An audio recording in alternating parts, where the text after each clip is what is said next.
صحیح کہتے ہیں کہ جب دولت آ جاتی ہے تو دعا والے ہاتھ ہمارے پاس سے چلے جاتے ہیں. اور نگہت کی زبان درازی, او مائی گاڈ, کیا بولی ہو تم بھائی, کیا بولی ہو. وہ سارے جملے کے چکنے گورے لڑکے کی ریگنگ کا مزہ ہی کچھ اور ہے. آپ نے تو میرے سارے بچوں کو مجھ سے الگ کر دیا, آپ نے ان کو نکال دیا. السلام علیکم جی, میں ہوں سعدیہ امام اور آپ دیکھ رہے ہیں ڈرامہ انڈسٹری میں سعدیہ امام. اور آج ہم بات کریں گے جمع تقسیم کے ایپیسوڈ نمبر یہ 13 اور 14 پہ. سب سے پہلے تو میں ایک کنفیس کرنا چاہتی ہوں, وہ یہ ہے کہ مجھے اس ڈرامے میں جو سب سے بڑا ہیرو لگتا ہے وہ ہے اس ڈرامے میں مجید کا کریکٹر. آپ یقین جانیں وہ کریکٹر ہے جس نے اب تک اپنے ماں باپ سے بدتمیزی نہیں کی. وہ کریکٹر ہے جو اپنے ماں باپ کی خدمت بھی کر رہا ہے, اور وہ کریکٹر ہے جو اپنے ماں باپ کو چھوڑ کے بھی نہیں جانا چاہتا. وہ کریکٹر ہے جس نے اپنی عزت نفس کو سنبھالتے ہوئے اپنے بیوی بچوں کو لے کے الگ ہوتا ہے. اور یہ وہ کریکٹر ہے جو اپنے بلبوتے پہ ایک دفعہ پھر اپنے قدم جماتا ہے, اور جب اس کو پہلا آرڈر ملتا ہے تو وہ کہتا ہے کہ کاش میں جا کے اپنی اماں کو بتا پاتا, اور وہ اپنا حصہ بھی نہیں مانگتا. تو میرے لیے تو اس ڈرامے میں مجید صاحب ہیرو ہیں. باقی سارے جو ہیں وہ یقیناً اپنی طرف سے بہت کمال کا کام کریں, لیکن بیٹا ہو تو اللہ کرے ایسا ہی ہو, اور سب کو اللہ کرے ایسی اولاد عطا کرے. آتے جناب جہاں مجید اور راشدہ کا جانے کا فیصلہ, وہ آتے ہیں باپ سے ملنے کے لیے. اور راشدہ کا کہ ماموں نے بلا لیا. وہ آ کے پوری کہانی بتاتا ہے کہ راشدہ کے ماموں نے بلایا ہے, ان کی طبیعت بھی صحیح, انہوں نے اپنے بیٹے کو بھی بلایا, اور وہ مجھے بھی اپنے کام میں شامل کرنا چاہتے ہیں. کم از کم وہاں مجھ پہ احسان تو نہیں ہوگا, میں محنت کروں گا تو میں اپنی محنت سے کی کمائی کھاؤں گا. یہ تو نہیں ہوگا کہ میں بھائی کے ٹکڑوں پہ پل رہا ہوں. باپ کا جو ہے وہ بے حد جاوید شیخ صاحب جو نے کریکٹر کیا ہے, وہ انتہائی روڈلی اس سے بات کرنا کہ ٹھیک ہے جاؤ جاؤ جاؤ, بالکل جاؤ, اپنے بچوں کو لے کے جاؤ. کہتا میں اپنی اور اپنے بچوں کی عزت نفس کو بچانا چاہتا ہوں, ابا جی مجھے جانے دیں. تو کہتا ہے جاؤ, میں نے کب روکا ہے, جاؤ میں نے کب روکا ہے.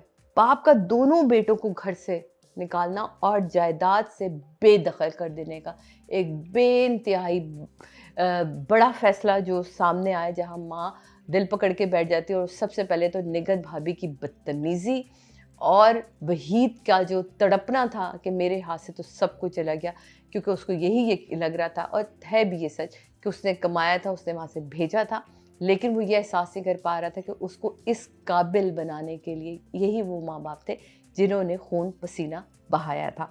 وحید کی بیوی کی جو بدتمیزی تھی, جس بدتمیزی سے وہ آ کے خدافظ کہنے آتی ہے اور وہ بچوں سے ملتا ہے, مجھے بڑا پیارا لگا. دادا کا چھوٹی بیٹی کو وہ چاکلیٹ دینا, ایون شفق کو بلا کے چاکلیٹ دینا, اور یہ کہنا کہ تم تو جب چاہو مجھ سے ملنے آ سکتی ہو. وہاں ہم کٹ سین پہ جاتے ہیں, لیلا کی ماں کا سین, جہاں لیلا کی ماں آتی ہے اور وہ بتاتی ہیں کہ میں تو اب ریٹائر ہو رہی ہوں, اور تم کیا کن کاموں میں پڑی رہتی ہو. اور وہ بتاتی ہیں کہ میری دوست کی جو بیٹی ہے اب تو وہ کہاں جاب کر رہی ہے, اور تم کیا کہتی ہے اماں. اور لیلا کا یہ احساس دلانا اپنی ماں کو کہ جو گھر میں خواتین کام کر رہی ہیں وہ بھی کوئی چھوٹا کام نہیں ہوتا, گھر سنبھالنا ہے ایک بہت ہی بڑی ذمہ داری ہے. تو وہ ایک اچھا میسج تھا. ورنہ مجھے لیلا کا جو اب تک کا کام ہے وہ اب سو سوری اتنا انسپائرنگ نہیں لگ رہا, کیونکہ ہم جب بڑا آرٹسٹ لیتے ہیں تو مجھے ایسا لگتا ہے کہ اس کا کام بھی ہونا چاہیے. کیس اور لیلا مجھے اس میں کہیں بس فلر کے طور پہ آتے ہیں اور فلر ہی لگ رہے ہیں. انفیکٹ مجھے ایسا لگنے لگا ہے کہ بہت ہی پھوڑ لڑکی ہے اور اس کو اب تھوڑا ایکٹیو ہونا چاہیے. تو پڑھی لکھی لڑکی ہو, اس دور کی لڑکی ہو, تمہیں سمجھ آنا چاہیے. اور اب جاب بھی کر سکتی ہو, اب تو الگ ہو چکی ہو, لیکن اگین وہ گھر میں ویسے ہی نائٹ سوٹ میں سارا دن گزارنا ہے. تو آئی ڈونٹ نو, تو صحیح اس کا میاں کہتے کہ تمہیں شاید یہی والی زندگی چاہیے تھی, اس لیے تم گھر الگ کرتے ہو, الگ کیا. تو دونوں طرف سے سکون نہیں ملا, نہ کھانا صحیح والا مل رہا ہے, نہ جو ہے وہ بیوی جو ہے سجی سمری مل رہی ہے. تو وہ اس کے اپنا چڑ اپنی جگہ تھا. خیر, وہاں یہ سین ماں کے ساتھ بہت مجھے اچھا لگا, جہاں وہ احساس دلاتی کہ جو گھر کی خواتین ہیں وہ بھی بہترین کام کرتی ہیں. ماں کا نکلنا, نیبر کا آنا, اور لیلا کا